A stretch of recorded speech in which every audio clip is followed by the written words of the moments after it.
Thank you.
Good evening, everybody, and welcome along to the not-so-sunny Albert Park Grand Prix circuit for what promises to be one of the first ever sim races on this new and improved layout of this 25-year-old Formula One circuit.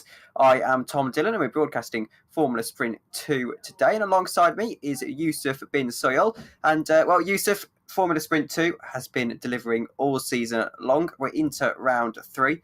And I think it's going to deliver once more. Absolutely. We've seen some really good races so far this season. We've had two rounds, or I guess we could say 4 races. However you want to describe it. We had the 2 at Imola for our opening round of the season. That one was a bit diluted, a bit stale. It was still a good race, but it was Imola. It was narrow, not many overtaking opportunities. Then we went to Bahrain, and that's where we saw all of the juicy action. And now we're here at Melbourne, and in the past, Melbourne, okay, wasn't S tier in terms of overtaking opportunities, but it was still good. And now with a couple of the changes to the track layout being one major change on the run down towards the turn 11, maybe we'll see a bit more overtaking. And I'm really intrigued to see these cars going around on the new layout for the first time. Absolutely. And, well, to take you through some of the changes that we've modelled, well, I say we, the GPVWC modding team have modelled so accurately in the game. Turn 1-3 and the chicane of 6-7 has been widened, along with turn 15.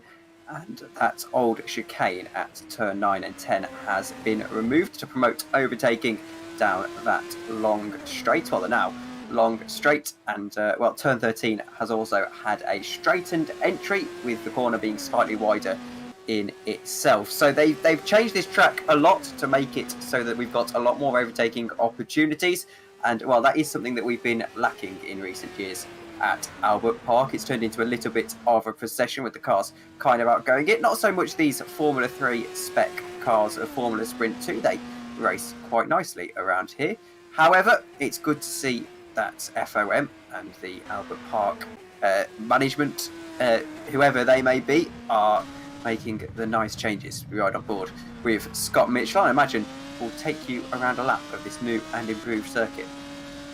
And one of the big things that I'm looking out for is turn 11. I love the corner beforehand, and now coming off an even longer straight, it should be a lot more fun. So let's ride on board then with Scott Mitchell for this lap. You're braking just after the 100-meter board, and the amount of understeer into turn 1, you can get away with it though, and the car just understeers out to the apex of a turn 2. Back on the power, DRS zone as well, if I'm not mistaken. Onto the brakes for turn 3. Get that front right hooked over the curb, pull it back to the right so you can carry as much speed through 4. And turn 5 has always been tricky. It is flat, but when those tyres get a little bit older and start to lose grip, that's where you can start to see some big mistakes are being made. And look how much speed you can carry through the newly designed turn 6 and 7. So much speed gets carried, and then this leads on to such a long straight.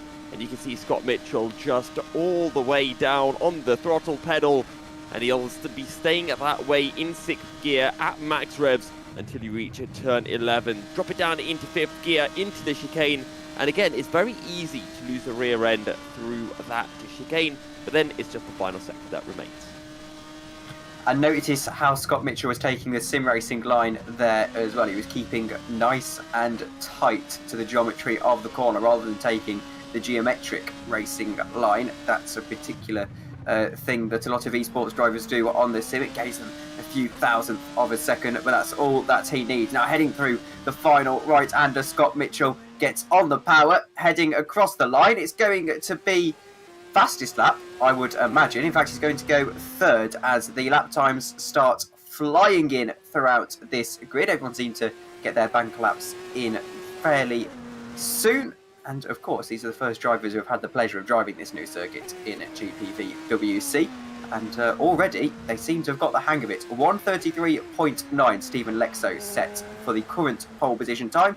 And it's Remco de Zoo, who is 2 tenths of a second off of that. Here's Scott Sovic in the GPVWC Academy car. So far, the fastest time is Stephen Lexo with a 33.9. Personally, I'm expecting drivers to be, at the very least, making it into the mid-33s come the end of the session, once the track gets rubbered in and gets a little bit quicker. And remember, Red Venn Racing currently leading the Constructors' Championship on 127 points, 16 points clear of Alpha Sierra Sim Racing. Scott Sovic comes across the line with a 33.9, I do believe. Although, no, it was a 35.4. I don't know why I was saying 33.9. It was a 35.4. I think the timings are just not updating for the individual driver graphics.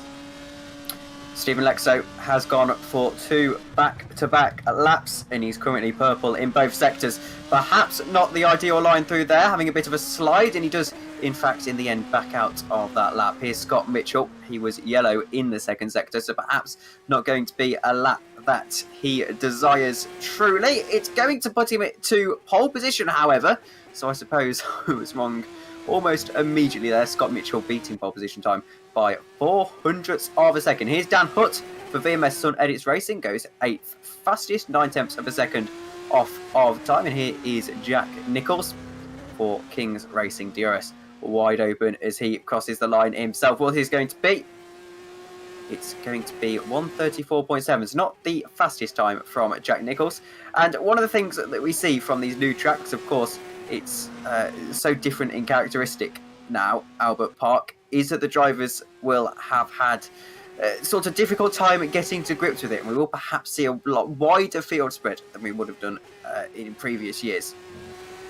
I think there is some truth to that, but at the same time, you've got to remember this track's been available for the drivers to practice on for a couple of weeks, so I don't really think that's the case, because that's one of the key differences between sim racing and in real life racing. IRL, you know, you arrive at a track a couple of days before the race, you get very limited track time. You're talking about 4 or 5 hours, but for a sim racing event, you've got many, many hours to be practicing. On top of the fact that this isn't a completely new circuit, so the drivers will already be very familiar with the track, and I think they've had plenty of time to get familiar with the circuit, so they're going to be driving it as if they've been racing here for the last 50 years, to be honest.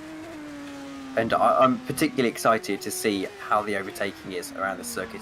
3 DRS zones we still have, and a longer straight, and particularly with the slipstream in these Formula 3 cars, it's going to be very impressive indeed. Here's Dan Hayek. What can he do across the line? He's currently 26th. Target time is 1:33.8. It's going to be 1:35.4. Only enough for 15th. Ruben Machete, one of the championship protagonists so far, is a little bit squirrely, and despite being purple in the middle sector, comes into the pit. So he's going to back out of that lap. And now we look at Mashish Sandak again, currently 27th. Crosses the line 34.6, so he goes into the top 10. 9th position so far, as we focus our attention on Alex Hallows, who is improving on his current best lap time. Alex Hallows currently down the order. I don't know if they have put in a lap time just yet, but let's see where Alex jumps up to on the order. It's a 36.1 for Alex Hallows, so not a great lap. He'll be hoping for a bit more. Currently puts him in P22 behind Lilian Hilaire, who is in P21. Now, I'm looking at the top of the standings, and what you might see is Dylan, Luke Mitchell, Stephen Lexo, and Scott Mitchell.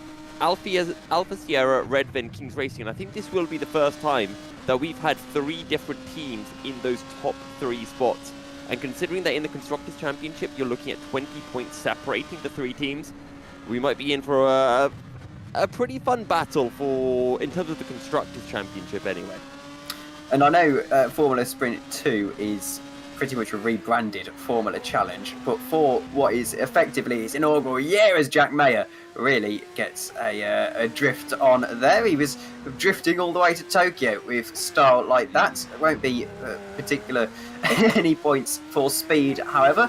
We'll see if he can prove us wrong, though, as I don't think he'll have lost too much time. He's going to cross the line. He was purple in the middle sector, so is this going to be enough? Is he going to go to the top of the timing tower with style? No, he's going to go 4th at Jack Mayer, but not too far off that pole position time.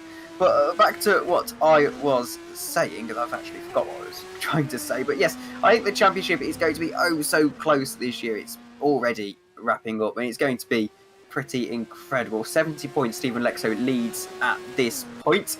57 points Jack Mayer behind. And with how the reverse grids are and how the points are scored, that's not a huge gap whatsoever. And in fact, anyone in the top 6 could find themselves winning this championship with pretty much a year to do so. Absolutely. Right now it's Stephen Lexer who's starting to, dare I say this, run away with the championship. He's a whopping 15 points clear of everyone else. But once you get to Jack Mayer in P2, we were seeing Jack Mayer momentarily ago. Jack Mayer for Top Esports. Now, Jack Mayer is second, and then from second all the way down to Ruben Machete in 7th, you're talking about 14 points. That's less points from second to 5th than there is for first to second, which is why I'm saying that Stephen Lexer is starting to run away with the championship. And yes, Stephen Lexo's looked mightily impressive indeed so far in this season. Here is Scott Mitchell, though, who is, of course, a little bit away off the championship lead, as I don't think that sentence quite came out correctly. But he's in 5th position currently. He's 4 points behind his teammate Jack Nicholls.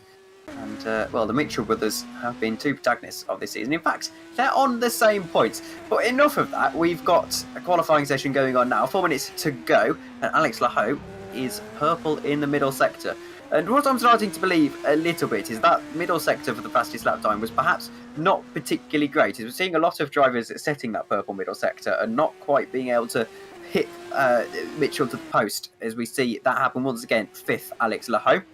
So I think that perhaps the middle sector has been particularly poor for our current pole sitter.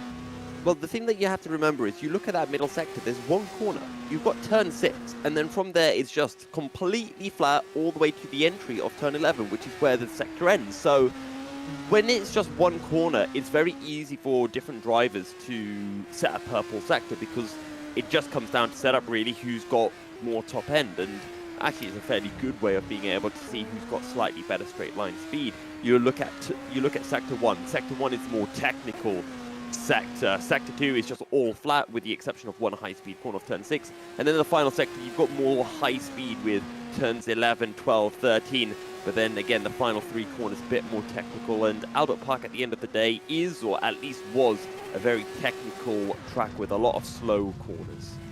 And, well, this is why you're alongside me in the commentary box. I actually hadn't picked up on that at all. So, very well noticed, actually, is Lahoe once again purple in Sector 2. Though perhaps a little bit arbitrary, as Yousuf has just mentioned. And, well, it really is a battle of setup as ever in GPVWC, especially. You see drivers really finding a good setup. It can really be the difference between the top of the grid and the bottom. You can have a driver find a good setup and be skyrocketed up the grid. Lahoe, however, is going to cross the line. I don't think it's going to be pole position. It's going to be 1:34.2. So he's going to stay 5th fastest with 2 minutes 55 to go. He might still have another run on those tyres. Here's Sandak once again, who again is purple in the middle sector. And we'll see what he can do across the line. He's 10th currently for Downforce Scale Electrics Racing. And a 1:34.3, so he does jump up a couple of positions to 8th, but not quite where he would perhaps want to be if he wasn't truly going for pole position. It's the Mitchell brothers, 1-2 right now, 2 minutes 25 seconds to go. And I want to talk about the Mitchell brothers a little bit more because remember back in the opening race of the season when we were at Imola, we were talking about how quick Scott Mitchell looked, and we thought he had run away with a championship from the outright pace that he had available to him. But then it started to drop off from the second race at Imola, actually, and at Bahrain he was nowhere whatsoever. So maybe this is a chance for both of the Mitchell brothers, but particularly Scott Mitchell, to get back up to form, and currently sitting in provisional pole. Your top 5 drivers here in qualifying at Melbourne, all from 5 different teams as well. That is absolutely fantastic to see. And one thing to note about Scott Mitchell as well is it's very early days in the championship. However, with 21st position and 10th position at Bahrain last time out, he's going to want to put that to the back of his mind, and perhaps with only 16 rounds in the championship, of course 32 races, he can't really afford to have too many rounds like that if he does want to put a championship charge together, as you watch Jack Nicholls head through Sector 3. And this time is looking fairly good as well for Mr. Nicholls, green in both of the opening 2 sectors for himself. and we'll see what it is as he crosses the line. He'll want to be definitely up in the top 10. It's a 33.8 for Nichols, and that is only good enough for P11. Still 7/10 off his teammate Scott Mitchell, who still sits on pole.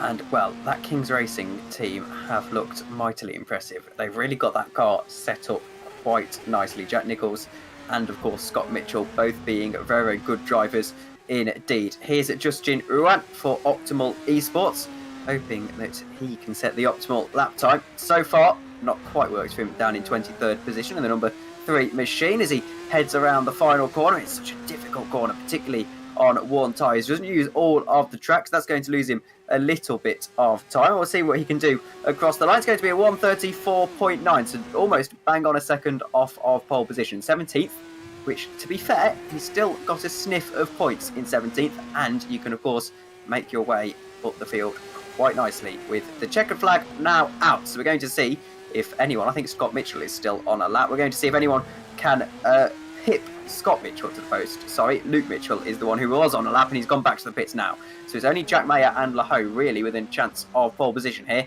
Jack Mayer is yellow in the first sector, and I think he's backed out. That's really surprising. I'm looking at the timing tower. No one seems to be improving. It seems that the laps that we got in the first 5 or 6 minutes of this session just have not been improved on. So I'm not sure if there was some cloud cover and the track temperature dropped, but very, very surprising. And it looks like it's going to be an all Mitchell front row lockout. Both track and ambient temperature, I can tell you, are 20 degrees according to my race view timing, which is quite cool, actually, for Albert Park particularly. It's not exactly beach-going weather, is it? Well, if you're in the UK recently, yeah, it was 18 degrees, and I saw a plethora of people with their tops off, which is a pet peeve of mine for another time. But for Australia's standards, 20 degrees is not a lot. In England, it's the equivalent of Scotland being over freezing and then being out in their shorts. So I don't think we can take hot advice from what the people of UK and Scotland do. I mean, I can't lie, I've been enjoying sunbathing today as we look at the qualifying results, and perhaps Scott Mitchell will treat himself to some sunbathing if he's able to convert this pole position into a win. His brother Luke Mitchell on the second position on the grid. I was going to say second row then, but no, the second row is Stephen Lexo and Jack Mayer. Massimiliano Rivoli in 5th position. He's managed to convert a couple of podiums this season already. I say a couple. He's only been sat on the podium once, and that was in round 1 of Bahrain. Alex Lahoe for ST Racing. Yeah, that's correct. In 6th position. Ruben Michele in 7th. Remco de Zur in 8th. Makej Sandak in 9th. And Mikhail Tuamala in 10th. Jack Nichols in 11th for Kings Racing. And then it's Maxime Boulou for Optimal Esports in 12th. Guillaume Branton in 13th for Team RNG. Luca Gray is in 14th. Alongside him in 15th is Tommy Kuvian. Dan Hutt in 16th for VMS Sun Edits Racing. Justin Ruan for Optimal Esports. And then Scott Sovic for the GPVWC Academy number 100 car. Nope, I just missed who was there. There we go. Adrian Diego and Dan Hayek in 19th and 20th. 21st is Jared van der Weide, and then Josh Downard in 22nd position. Michael Vicentuvik in 23rd. From Lillian Hyatt in 24th. Caitlin Penny, Alex Hallows, Jessica Belliter, Scott Morris, and Orion Grisson round out your top 29. And I think we've got one more page to come. And, in fact, no, that's it. We've only got 29 people on the grid today. And well, can we get this more often, so that we've only got 3 pages to go through instead of 4? And well, I think of all the rounds we've done so far, I think that was the least butchering of names that I've done. So I was quite impressed by myself. I'm very impressed as well, Tom. That has definitely been the best performance through the names so far. I can't wait to see how good you get by the end of the season. In fact, even by next round, I think you're going to be killing them. It was the losing the glasses. Clearly, it's I'm having to approximate more and just commit to a pronunciation. But Jack Nichols having a bit of a battle here in warm up. He's only on an outlap, and well, he's clearly trying to see what his race setup is. And I suppose, in a way, this is quite good for Jack Nicholson, because he can kind of see where his car's fast and where his car's slow. So perhaps he can start to think about where he can make moves. Of course, I would suggest that in terms of race setup, you'd want to be running a lot less wing than you would in qualifying. A little bit like we saw at the weekend in real life Formula 1, actually. If you're slower through, say, Sector 1 with a technical section, you can make up a lot of time in Sector 2. And sometimes you have to benefit through track position, or you have to get better track position. So running a little bit less wing so that you have extra top speed and you can speed past someone, or you can keep them behind in the corners as long as they can't touch you on the straight. And this is one of the reasons why I love not having park firming conditions, because you can do your qualifying and then you can see, oh, you know, I've qualified all the way up here. I'm going to tailor my setup so that it suits my starting position. If you're starting from the front, maybe you don't really care about having the straight line speed and you just want a better lap for lap setup and have something with high downforce. If you're starting further down the order than you would have liked, then you want the lower downforce setup to be able to cut your way through the field more effectively. And it all comes down to individual driver preferences. It might be a case if you've got that straight line speed, maybe your car slides around a little bit more, you eke out more of your tyres, and then your performance drops off come the end of a race session. But this warm-up session will be over in 8 minutes. Then we'll be heading on into our race. Who is your money on, Tom? I was going to say, I don't know who Toto is, but anyway. It's Toto! Let's go. I can't really look past Scott Mitchell. I think he's looking very impressive indeed. And I think Kings Racing would have preferred to have Jack Nicholls up there a little bit. He seems to have dropped down the order towards the latter stages of qualifying. And I think it really is... it's beneficial in Formula Sprint 2 to have your teammate there, so you can sort of cut through the field together and you can sort of play the team game. I think we saw that at Imola and we also saw that at Bahrain. And a team actually that I did want to draw our attention to that haven't had perhaps for their high standards the most incredible of qualifying is Red Venn Racing. They're pretty much favourites for the team's championship, and here they are, 3rd and 7th. Yeah, it's not been a great showing from them so far. If you think back to the last race, it was Stephen Lexo putting it on pole. Massimiliano Riboli was second for Alpha Sierra Racing back in Bahrain. And, well, we'll see whether Red Venn Racing can show their race pace and what Ruben Michele can pull off. And there are your championship standings, and Stephen Lexo with that 13-point lead. Because, I don't know how the graphics people have got their heads around this, but Red Venn Racing on 111 points right now. Yeah, I'm getting differences between what I'm seeing on the screen and the website championship standings. So I'm going to trust what's on the screen. The website championship standings are broken at the minute. You have to go off the spreadsheet, which is actually quite useful. I saw last week they were updating the spreadsheet as the race was basically still going on. It was quite impressive. Okay. As I do respect that dedication, but perhaps the 111 points is a bit of an omen. As we joked about that when I commentated a race the other day, and the team that was running number 111 ended up being having a very bad race. So perhaps it is an omen. But anyway, I appreciate we're waffling a bit towards the end of this warm-up session. Of course, waiting for the 2 15-lap races. And, well, if that's two rounds or anything to go by, it's going to be a very, very exciting first race in particular. Here's the track map, once again, for this new and improved Albert Park circuit. And you can see, look at Sector 2, how long that flat zone is. You can't really call it a straight, but it's so long. Yeah. I wonder if you're on the power for almost as long as a back straight in China. I'd be interested to see, because obviously we say that Monza is the track where you're on throttle for the longest time. But I wonder if that's going to change. I wonder if that's going to change with such a long back straight. I don't think so, because you're removing one corner, and because it is Albert Park, it is still a technical track. I don't think it is enough. Maybe if you remove one more chicane. then possibly. But It will almost certainly change in Las Vegas in a couple of years' time when we do go there. don't even bring up the Las Vegas track to me.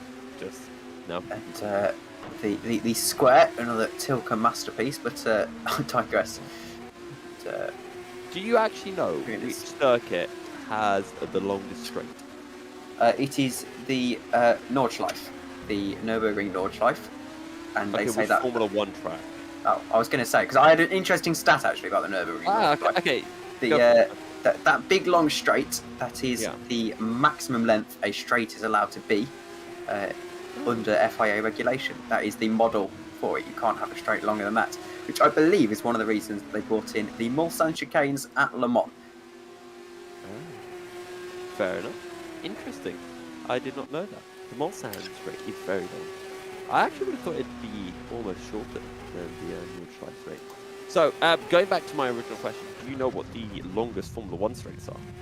I would imagine it's either China or some. Actually, I suppose Spa's not that long of a straight, but I'd say either China, Saudi Arabia, or the other one that is escaping me. Monza. That's the one. It's not Monza. China was the longest, but it is no longer the longest. So it's got to be Saudi Arabia then, I'm going to guess. Either that or Azerbaijan. Yeah. Yes. There we go. Do we race at Azerbaijan this year? We do in GPVWC.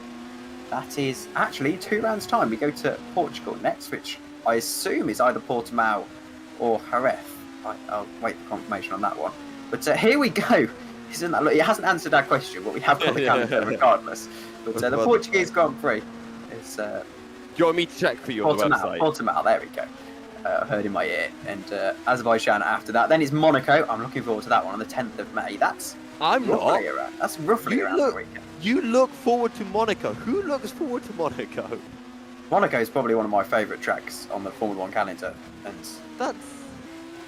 that's like getting home and then you get home from a day of school and then your mom's like, yo, we've got bread and butter sandwiches for dinner. It's like, yeah, like who does that? It's just gonna be cool. My bread and butter sandwich doesn't have a cool casino and 90 years of history. So I mean, I suppose the analogy falls apart there a little bit. But, I mean, you don't go to your bread and butter sandwich and you're like, you know what? This bread has been made by a family that's been making bread for 90 years. It doesn't make it taste any better. It just makes you think it's better. It's still the same bread. And, enough of the tangent, because I've actually got some interesting news. Okay. A little bit late, but there's some grid penalties for FS2 Round 3, and it's actually grid penalties this time. I'm not reading a different championship.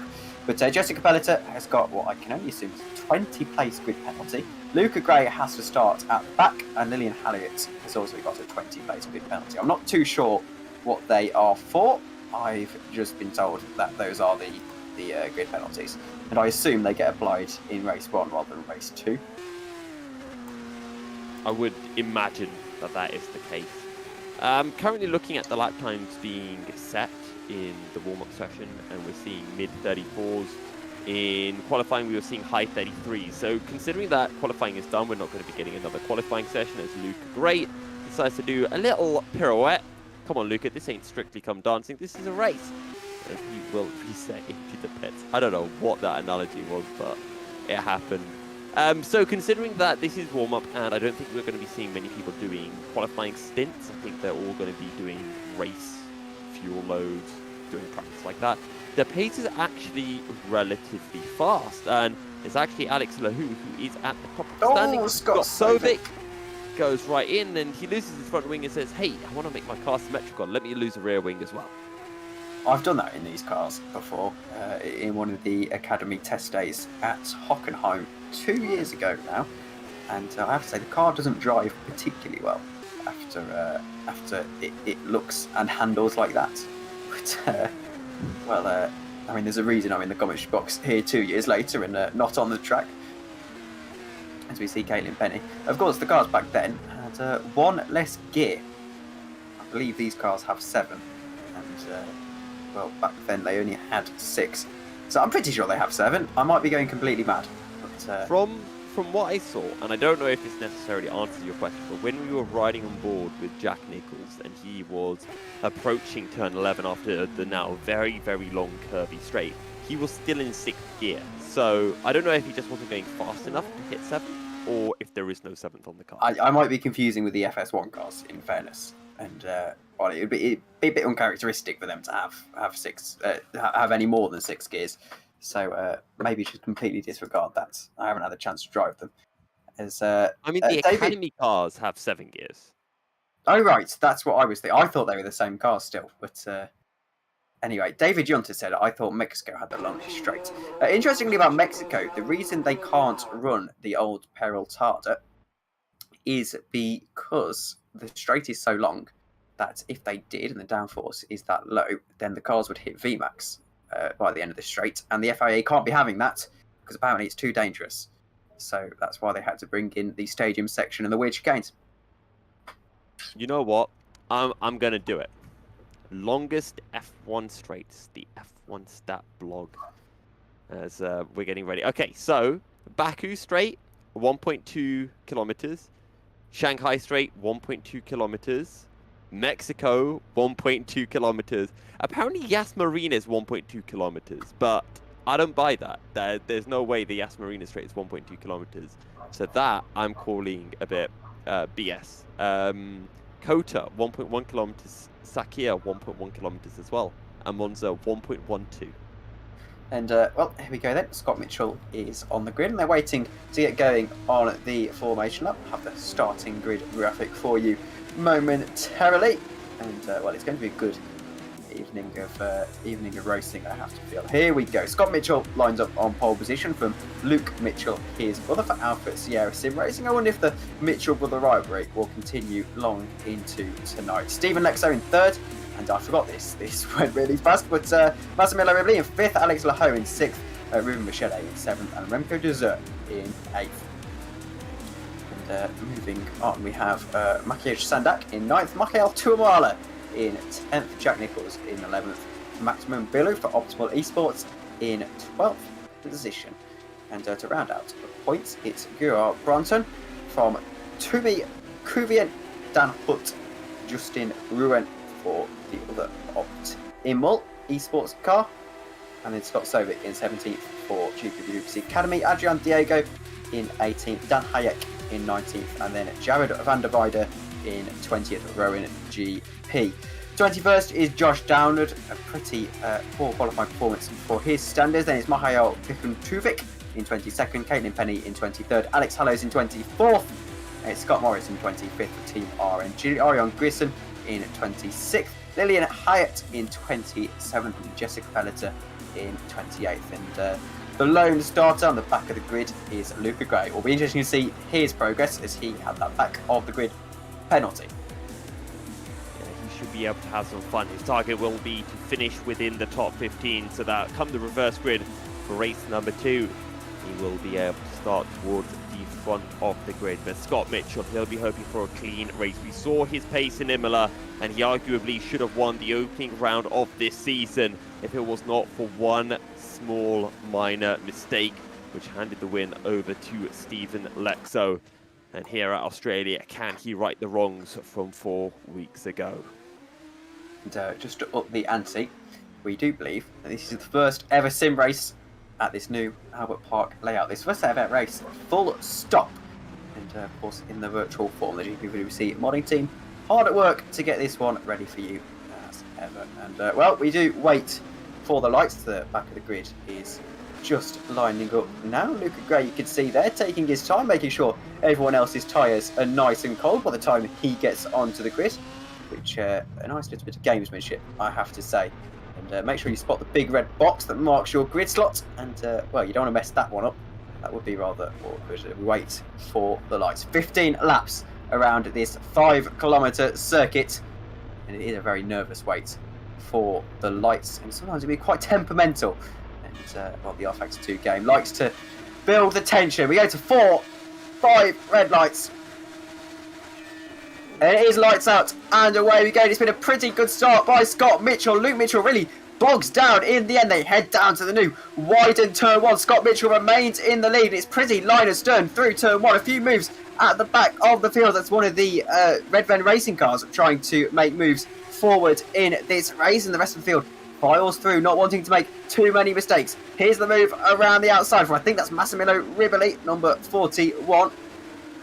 Trying to make the move for 4th position. He started 5th as they head through. Again, a lot of these new widened sections of this circuit, and now it's going to be interesting as they head down to Sector 2. We see the new flat zone. Oh, onto the grass. Someone's been pushed onto the grass now. I can't quite tell who that was, but that was certainly a bit dramatic indeed. And the the track perhaps not quite wide enough for 3 cars to be going side by side through there. Is now Stephen Lexo trying to make a move up into 2nd position on Luke Mitchell, and you can see this is just how much Slipstream is working on these new longer straights down into the newly widened chicane, as Stephen Lexo ends up in 4th position after all of that. And it's almost just like NASCAR. Stephen Lexo, he pulls out of the toe. That allows Jack Mayer to tuck in behind Luke Mitchell. And then Jack Mayer goes down the inside of Stephen Lexo and up into P3. Something to remember here at Australia. The corners have been widened. You've got longer straights. But what this means is that the braking zones aren't as hard. So it's actually more difficult to get past someone onto the brakes down into a corner. Absolutely, and you see Massimiliano Riboli has dropped all the way down to 7th position, not exactly where he wanted to be. They still have to wait another 2 laps for DRS to be enabled, but in these Formula 3 cars you get a lot of slipstream indeed, so perhaps that's going to play a huge factor. You can see already they're towing each other along. Jack Mayer still in 3rd position, trying to make moves for 2nd, and perhaps he'll feel like he can win this race. Those are the position changes that you just saw on your screen. No one making particularly great progress in this one just yet, and yellow flags in Sector 1. That's Grissom has made a mistake, I believe, tumbling down the order, and yep, there you go, into the wall. Gets the car back going with not in the greatest style I've ever seen, but he gets going in the end nonetheless. Lap 2 of 15 here. We're going to go to a replay to see what happened to Grissom, and oh, he's just been tapped at the back, I think, and then that'll be a little bit of suspension damage, I'd suspect. And nothing that Grissom could do about that. Now we're 3 abreast, heading down into the chicane, but it's Luke Mitchell on the inside of his brother. Can he hold it? No, Scott Mitchell, he's gone wide. He's managed to keep it together, however, and perhaps has to concede those positions. There you go, very good sportsmanship from Scott Mitchell, but perhaps the nice guy doesn't always win, as now he's dropped all the way down to 4th position. Stephen Lexo has capitalised on that, and you could just see he's just had to edge him out in the back of your picture, still under pressure. Scott Mitchell around the outside for the podium position, and well, nice guys don't always win. Clearly, Scott Mitchell really being the loser of that. It's Luke Mitchell, his brother, who leads from Jack Mayer, and now these two have a nice little handy gap, perhaps when the DRS enables on this lap. I'm going to be honest with you, Tom. We don't need DRS. I think these guys are having plenty of opportunities to overtake. Scott Mitchell wasn't trying to be a nice guy. He just went wide, and when he tried to rejoin, didn't have the grip, so had to lift off and got absolutely mugged. Almost fell down to 4th, but he was able to defend from Stephen Lexo in the end. What a drive we're currently seeing from Alex Lahou as well. And let's just ride on board with Scott Mitchell on this replay to see what goes wrong. So I think he just goes on the brake too late. He tries to hang it around the outside, realizes that there's no grip on the grass. When he rejoins, his car's all over the place, bogs down through the grass, and as a result, it's an easy picking for his brother Luke Mitchell and Jack Mayer. And these have already pulled out a substantial gap to the guys behind, and perhaps you don't want to be battling at this stage. Work together, boys. That's not going to work for Jack Mayer, who now around the outside is going to try and have a move into the chicane. We saw Scott Mitchell get this very, very wrong on the previous lap. Jack Mayer has lots of interest in getting this wrong as well, and Luke Mitchell just about edges him out. Jack Mayer, perhaps you shouldn't go for a move into that corner. A very, very difficult braking zone to get right, and now that gap has got even shorter. Jack Nicholls is falling down the order. What's happened to him is Guten Branton is into the pits. He's retired from the race at this stage. Jack Mayer still behind Luke Mitchell. Scott Mitchell still just behind them, trying to use a little bit of DRS, perhaps past Jack Mayer and then just close up to his brother, and then it will really, really get spicy, particularly in the Mitchell household this evening. As here's the replay. Here's what's happened to Branton, I would imagine. That's with the King's Racing car of Jack Nicholls, isn't it? The rear? On the curb, Jack Nicholls makes the same mistake, And, well, that's so easy to do. Rear wing gone. And I don't believe under the regulations you're allowed to carry on after a crash that substantial. Yeah, well, there you go. Massimiliano Riboli trying to hold it round the outside of Ruven Machete. And he gets the job done. Stays in P7 or moves up into P7. I can't remember who was in front of who.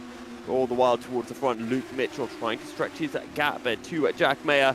And I think I owe you an apology, Tom, because I was saying earlier on about how the drivers would have had plenty of time to prepare for this race and then know the ins and outs of the track inside out.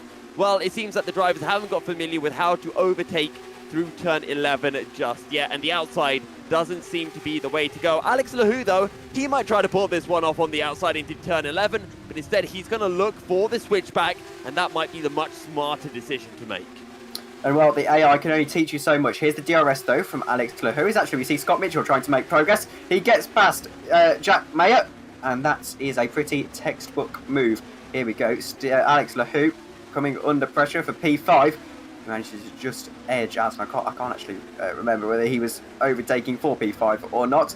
But regardless, oh no, Ruven Machete almost got tapped round there by the Alfa Sierra car of Massimiliano Riboli. He's down into 8th position. So not particularly going to plan for Red Venn Racing for their high standards. Now Alex Lahou is trying to make a move on the other Red Venn Racing car. Who is that? I think that's Lexo. He's finally got the job done, and he is up into P4 as well. But Stephen Lexo will be able to get a good run coming out of turn 2. He's going to be able to tuck him behind. But meanwhile, Jack Mayer looking for a move on Scott Mitchell, defended well by the driver. And oh, that's a bit of squeezing from Stephen Lexo, and maybe a little bit dirty as well from the Red Venn Racing driver. I'd say dirty is probably a bit harsh. We go to a replay of what's happened there. Here's Scott Mitchell, and I think this is the move on Jack Mayer, isn't it? Up into second position. You can see there, look at the launch. He gets out of the turn 11 chicane, and then Jack Mayer actually gets a little bit squirrely on the exit, and then with the DRS, he doesn't need a second invitation there, Scott Mitchell. And, well, he's got the move done before the corner. And then here's what happened to Stephen Lexo and Alex Lahou with DRS. And you can see just pushed out wide there. I'm putting that one on Lexo. I think that was a bit too aggressive on the defence from Lexo. I think he saw him coming, moved across a little bit too late. As apparently Jack Mayer is looking for a move. He's going to try to hold it around the outside. We've seen this one end badly, but he holds it there. And that's how you do the move through turn 11 and 12. Yep, that was pretty much textbook. And, well, I say textbook. They wouldn't encourage that in any textbook. But Jack Mayer clearly brave on the brakes. And what has happened? Did he crash? He must have crashed. Because, wow, Scott Mitchell is absolutely nowhere. Lahou has inherited the podium. And I can't see where Scott Mitchell is. He's in sixth. He's in 6th, Scott Mitchell. So what has happened to Scott Mitchell? Perhaps just got a little bit squirrely somewhere. And then here's Mikael Tuamala. Scott Mitchell defending once again. Stays 6th for now. So what has happened to the pole sitter? We said he had the pace. We said he didn't need too many rounds like Bahrain if he was going to fight for the championship. And right now it isn't going to plan for the Englishman. Scott Mitchell now defending from Massimiliano Riboli. There's a lot of places to overtake on this track. It's pretty much like a NASCAR oval circuit. Scott Mitchell still defending. You can see on board. Here's Massimiliano Riboli just trying to find the space down the inside, perhaps around the outside. He'll go any which way you can to get past here, Massimiliano Riboli. And I don't think it's getting quite enough room. Is going to look to try to follow through. Maybe he could look down the inside of Massimiliano Riboli, but he's unable to do so. I reckon Scott Mitchell tried to hang it around the outside of Jack Mayer into the upcoming corner, into turn 13, outbraked himself, ran wide, and then dropped all of those positions. That's my, I guess you could call it an educated guess. Educated might be a bit of a stretch, but that's what I reckon happened to Scotty boy. And so it's clearly really exciting us, the prospects of this new Albert Park circuit, and of course Super League and Super Lights will be racing here, as well as FS1, as we're going to try and find what did happen to Scott Mitchell. Is this perhaps it? No, he's in 6th here, so not too sure what did happen to the Englishman. This is live. This isn't actually the Oh, okay, here it is. So he's tucking in behind Jack Mayer, looks for the inside, he gets given the room. Does he outbrake himself? Oh, okay. it's just been tapped as a racing incident, I'd say. And it's the fine margins of Formula Sprint 2. A second pretty much covers the top 6. So if you run off the road, you come a cropper, you're going to find yourself falling quite far down the order. That's Mitchell's own fault. You can't just throw your nose in there. You've got to get alongside Jack Mayer. Maybe he thought he went late enough on the brakes, but he didn't. And Jack Mayer is not obliged to be looking in his rear-view mirrors when he turns in. He's focusing on the corner ahead, and if you put your nose in there, it's going to get chopped off. Alex Le Houx then still stays in the lofty heights of third position. And, well, a very good drive so far from the ST Racing driver. This mission recovery drive, he started quite far down the order. Here's Jack Nicholls, who has seemed to take that line through turn 11 quite a lot today. He's got the DRS and he's going to try and make a move on Tuamala. We've seen these two battle quite a lot as Jack Nicholls does get the move under the brakes. And, well, Tuamala and Jack Nicholls tend to be, they seem to be rivals almost in this championship. Is Dan Hayek coming under pressure from one of the Team RNG cars. He's forced a little bit wide, but he holds onto the position for now. Here's Adrian Diego, and perhaps just going to have to wait to get the DRS down this long pit straight. Can we have a quick chat about Luke Mitchell? Because somewhere he's pulled 4.5 seconds to Jack Mayer, and I know Mayer was battling with Scott Mitchell, but that is still a big gap as Massimiliano Riboli, what is this, round 10 between himself and Scott Mitchell? They've only been battling for a couple of laps. Oh, Riboli goes one way, he goes the other, sells the dummy, maybe a bit too late on the brake. Scott Mitchell, can he get the switch back? That was a beautiful dummy move from Massimiliano Riboli. And, well, I didn't really see that coming, to be honest. But he's got a bit of work to do to hold on to this position. The King's Racing car of Scott Mitchell is not going to give up that position so easily. Particularly not as easy as he gave up first, second, third, fourth and fifth. He'll be looking for vengeance. There you can see them taking the sim racing line, keeping as tight to the corner as they physically can. Perhaps not the fastest line if it were the real world, but it isn't. And, well, you've got to do what's fastest in the simulation. Ruben Machete just following as intently as he can, trying to pick up the scraps of this battle. And a little bit of a twitch there, actually, on the force feedback. Jack Nicholls and Tuamala continues scrapping it out. Yeah, down the inside goes Jack Nicholls up into P10. He wants to try to close in onto Mashi Sandak. There's a few seconds between himself and the number 39 car. So he just wants Mikel Tuamala to stop battling with him for a lap or so that he can try to close in to this gaggle of cars up ahead, which essentially leads all the way up to Alex Le Houx in P3. Indeed, Jack Nicholls again comes under pressure from Tuamala. They keep battling. And who's that coming out of the pits? Is Luca Gray up into 15th position, up into 14th position. Where has he come from? He started in 29th, Luca Gray, all the way up into 14th position on lap 9 of this race. What a recovery drive into the points for Luca Gray. As Luke Mitchell still leads this race. Here's Kuvian trying to make a move on one of the other Team RNG cars. That's Diego still. And into 15th. Oh no! They crash! It's a huge accident. Actually, without a front wing is Diego, and you could see that coming almost in slow motion. And, well, the replay is going to come shortly. Let's have a look at what happened to Adrian Diego. We did just see it live, and I think he's just hit the curb. He has. That's so easy to do on that sausage curb, and he's been collected for his time, I suppose.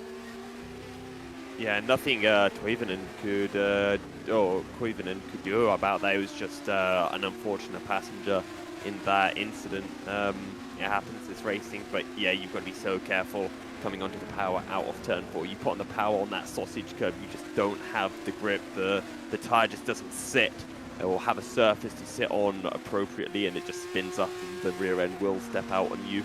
Alex Le Houx, though, is currently sitting in P3, and he's half a second behind Jack Mayer. I think we might be seeing Le Houx gaining more places yet. Lap 10 of 15 here at Albert Park. And what a drive it has been for Alex Le Houx. He hasn't sat on the podium yet this season. I'm looking down the standings. He definitely hasn't, actually. Looking at the standings, his best finish was 5th, and that was in round 2 of Imola. So, he hasn't finished outside the top 20 since then, or inside the top 20 even. 21st and 24th and DNF his other 3 results. So this is a huge drive from Alex Laho, and he'll be very chuffed with this, I'm sure. If he can hold on to it, he needs to not do anything silly. Of course, in the slipstream, DRS wide open, and well, I think it'd be great to make a move down into turn 11. And well, Jack Mayer's rear wing, perhaps he's going to have to listen to it. Let's see what he can do around the outside. Is he going to be able to outbrake him?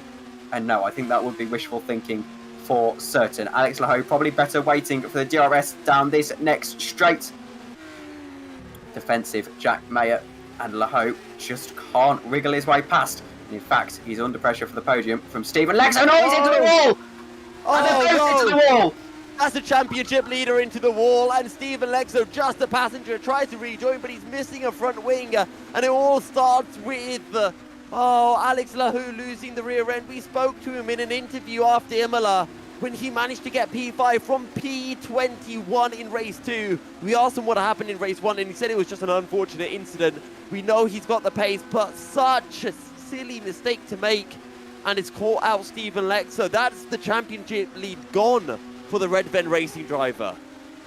And well, that's the commentator's curse, if I've ever seen one. And Mikael Turamala now around the outside. Who's this? And that's on Maxime Bilou.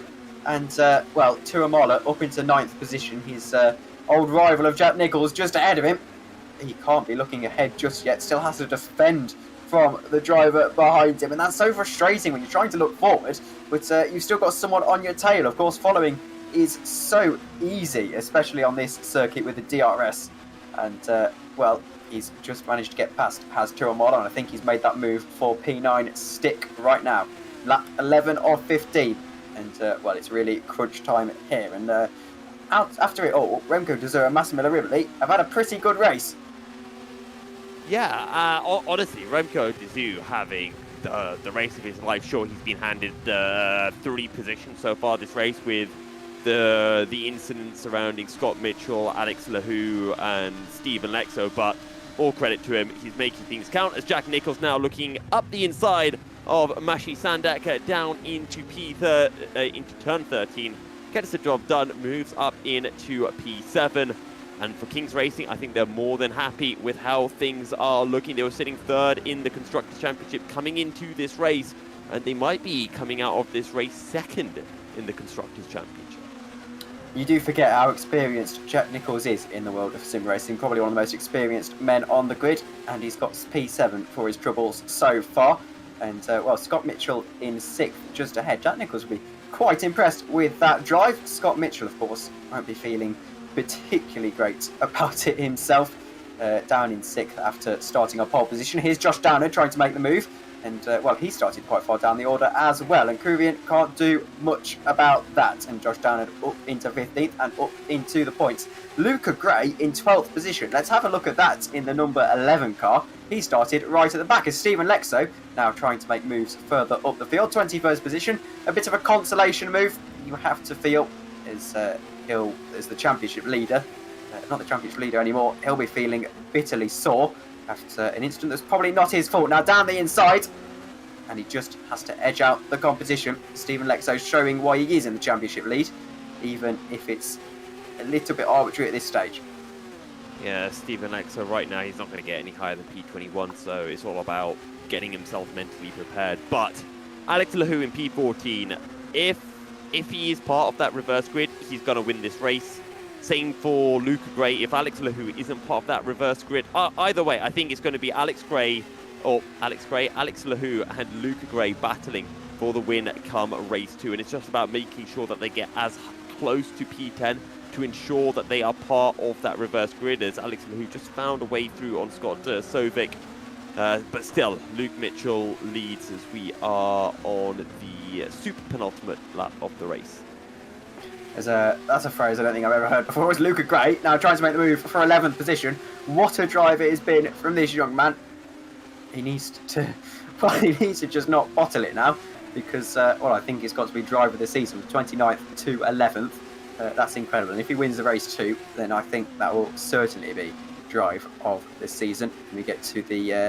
When we get to look back on all of this, in a few months' time. I say a few months' time, it'll be November time, won't it? This season ends. Luca Gray, though, still in the DRS, still just hanging in there, trying to make the move when it comes to him. And, well, I think he's going to have to wait for a moment. You can see just that corner so wide, it's almost flat, and a little bit of a mistake actually ahead from Dan Hayek. And now Luca Gray with the DRS is going to have such a big opportunity down into the chicane. Look at the slipstream. Look at the slipstream. The Smart Racing Team car is getting around the outside now. He doesn't quite have the legs when he's out of the toe. Luca Gray perhaps down the inside. This would be very, very brave. It's the game of chicken into the chicane. And Hayek just about wins it, though he's into the grass. And, well, Luca Gray on the penultimate lap of the race next time round is going to have to do some work to get ahead of that car. Come on, Luca, you got this. You just got to keep your head down. You're not going to get any higher up but the grid. All you have to do is make sure you get this one position. You don't need to get it done quickly. You just need to get it done by the end of lap 15. And you can see how much quicker Luca Gray is than Dan Hayek, how much more composed he is. And he's got the run coming out of the final corner. This has got to be the move. It's a newly widened turn 1, which means there's probably a lot more opportunity to overtake. Down into turn 1, Luca Gray is brave on the brakes and he gets the move done. That was perfect from Luca Gray. Now he's just got 2 laps to fend off Hayek behind.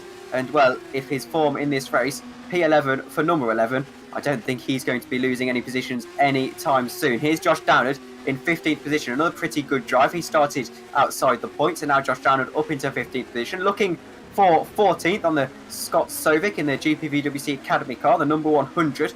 Of course, Scott Sovic in the shop window for a full-time seat on the first rung of the career ladder.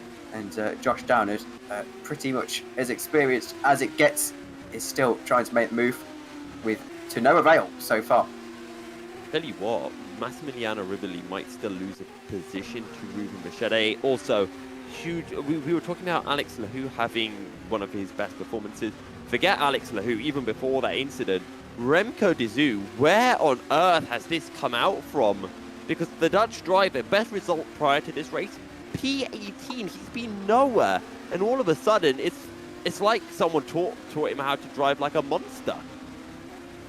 It's been enough for a while as Ruben Bichette clips the wall, and Venn Racing adding to their troubles. He's only got 1 lap to do for his troubles, however, so perhaps Massimiliano Rivoli will feel a little bit more confident now that Ruben Bichette probably has a little bit of suspension damage. I imagine only light blue, which wouldn't suggest that it particularly lose him a lot of time. However, perhaps just a little bit of top speed that will stop him getting past Massi. And Massi on a pretty good drive. He hasn't been on the podium too many times. Only been on the podium once in the 4 races we've had so far. But 4th and 5th seem to be about where Massi can expect to finish. And, well, to put a good performance in the championship, to put a 3rd in, you only need some consistent results. And I think Massi is the mark of consistency, as Scott Sovic now tries to make the move back on Josh Downard, who has got the move for P14 delivered. As we look back to Massimiliano Rivoli actually trying to make a last-ditch move for the podium on Remco de Zoo. And, well, this would be impressive if he was able to do it, though I think Massi, with a few corners to go, is against the clock, that's for certain. Has he got the top speed? De Zoo goes a little bit defensive. Massi just hasn't got the legs to make a lunge down into the braking zone. And I think he thinks better of it anyway. He's thinking championship points, because perhaps if he can just hang in there, Massi's going to have a chance at winning this championship. Here is Luke Mitchell. Massi's teammate is going to cross the line. It's going to be a dominant win, almost a lap ahead of some of the competition. And that is a dominant drive. Jack Mayer in 2nd position. From Remco de Zoo, just about crosses the line in 3rd. Massimiliano Rivoli has to settle for 1st. Massimiliano, I apologise.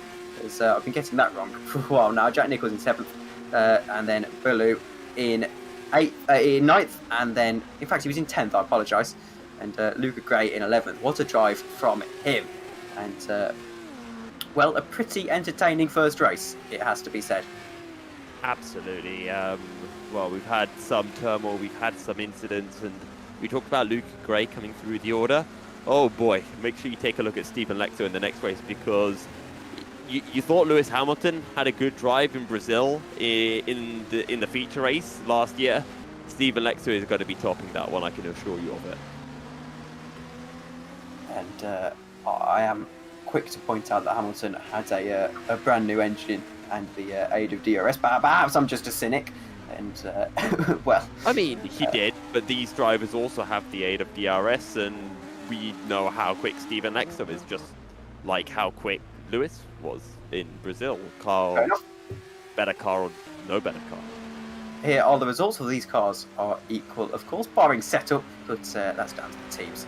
And Luke Mitchell in first position, Jack Mayer in second, Umkudza in third, a good result for him. Massimiliano Rivoli in fourth, Reuven Machede in fifth, Scott Mitchell in sixth, Jack Nichols in seventh. What a drive from 11th that was for him. Makic Sandak in eighth, Mikael Tuamala in ninth, Maxime Berlu in 10th. In fact, that's a good drive from Maxime as well. He started quite far down the order. Luke Gray with drive of the season up to 11th position. If he can consolidate that with a good finish in the next race, then I think he'll be looking pretty good for his money. Dan Hayek in 12th position, Alex Laho in 13th, Josh Downard in 14th, Scott Sovic in 15th, GPVWC Academy. Then Jared Van der Weide in 16th, Tommy Kuvian in 17th, Dan Hutt in 18th, Steven Lexo in 19th. What a bitterly disappointing day it has been so far for him. Obviously taken out through no fault of his own, really. Alex Hallows in 20th. And to be fair, Steven Lexo did quite well to recover to 19th, all things considered.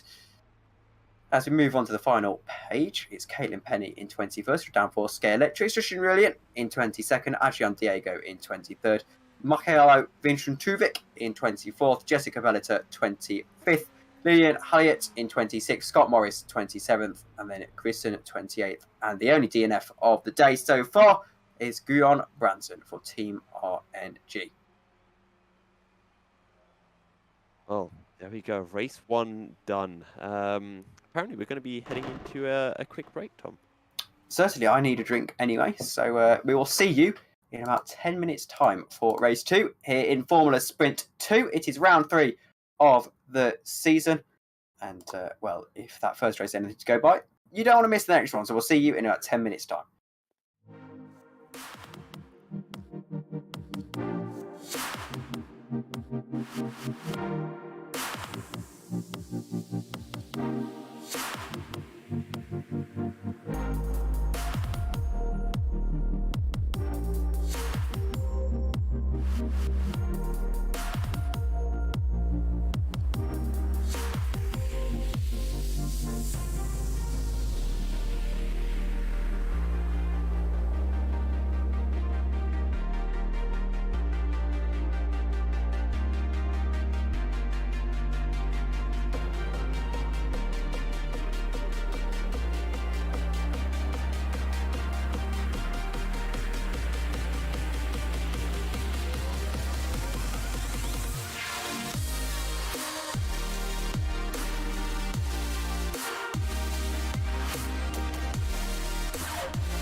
Welcome back to the virtual Albert Park circuit, Formula Sprint 2 in 2022.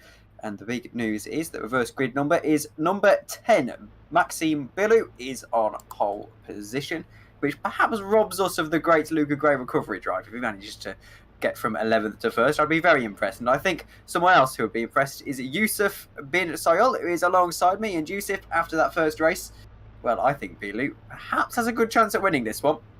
I'm going to be honest with you, Tom. He doesn't stand a chance. Luke Gray, P29 to P11, race 1.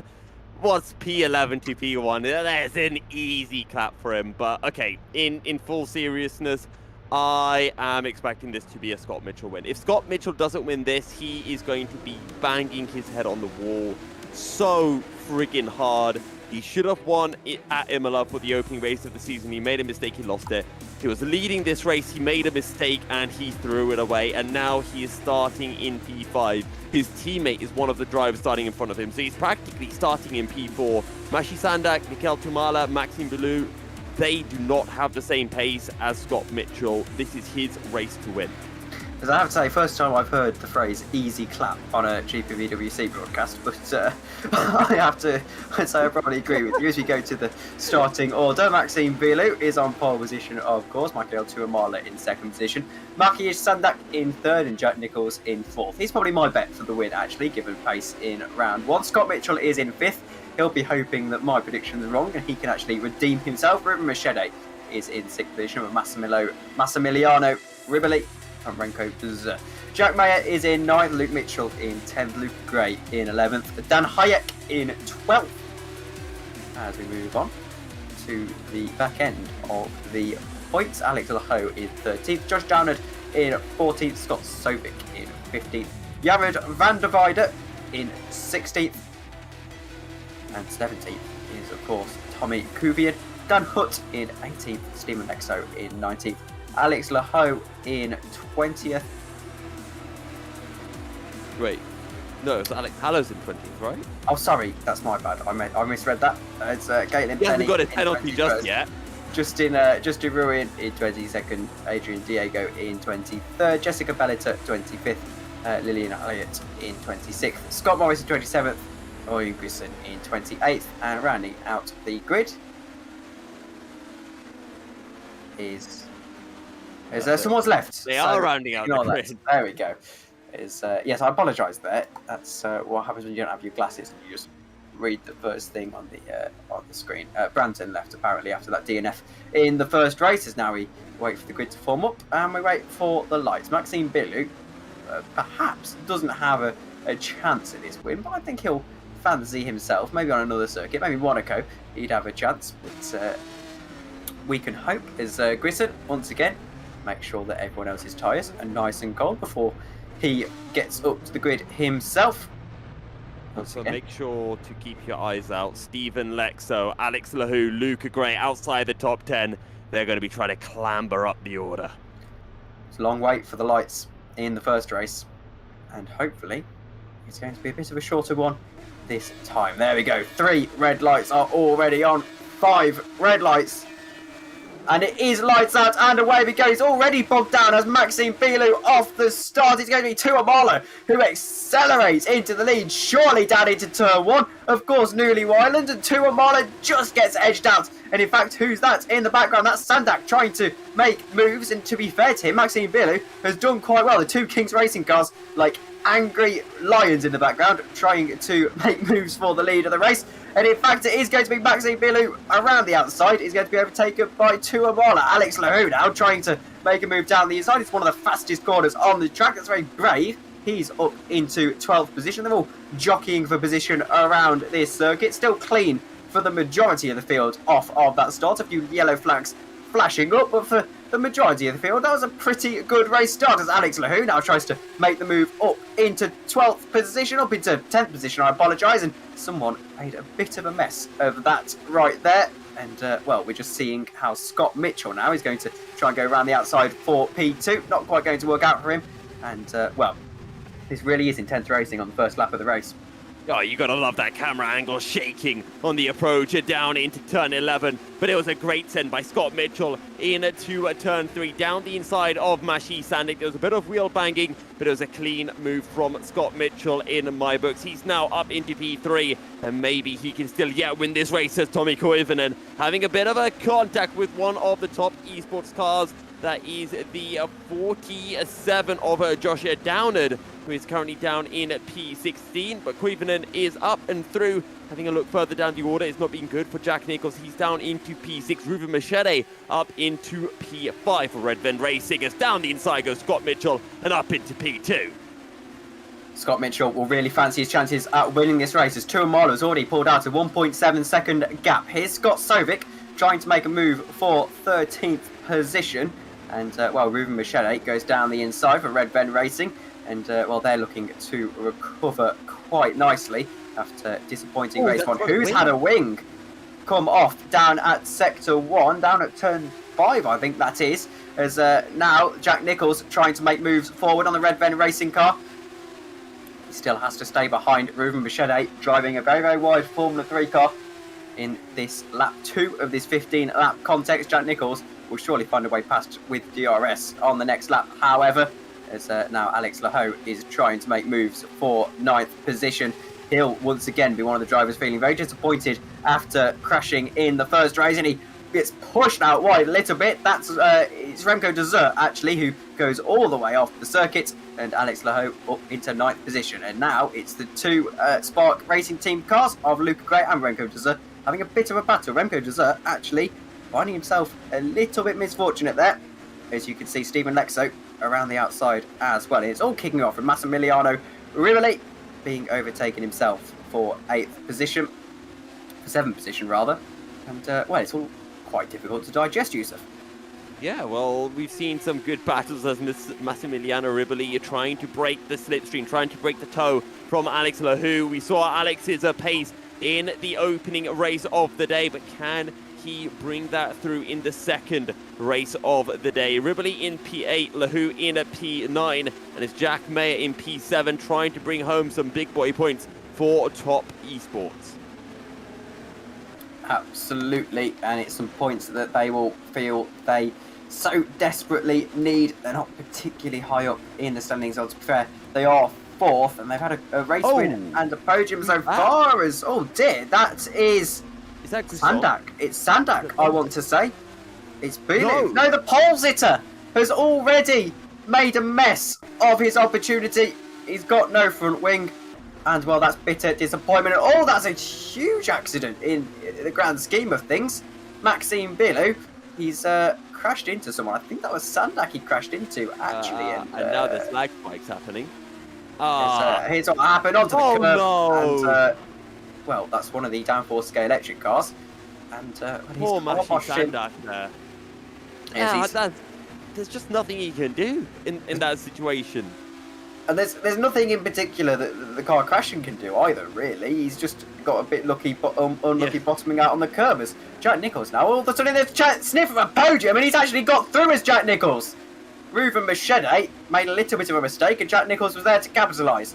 He has got DRS now, though, has Machete, and I don't think Jack Nichols is going to be catching up to Scott Mitchell anytime soon. But Kings Racing are having a dream of a day. Jack Nichols jumped on that quicker than you could say Formula E commentator. Bloody hell, Ruben Machete lost the rear end, and instantly Jack Nichols snapped at the opportunity.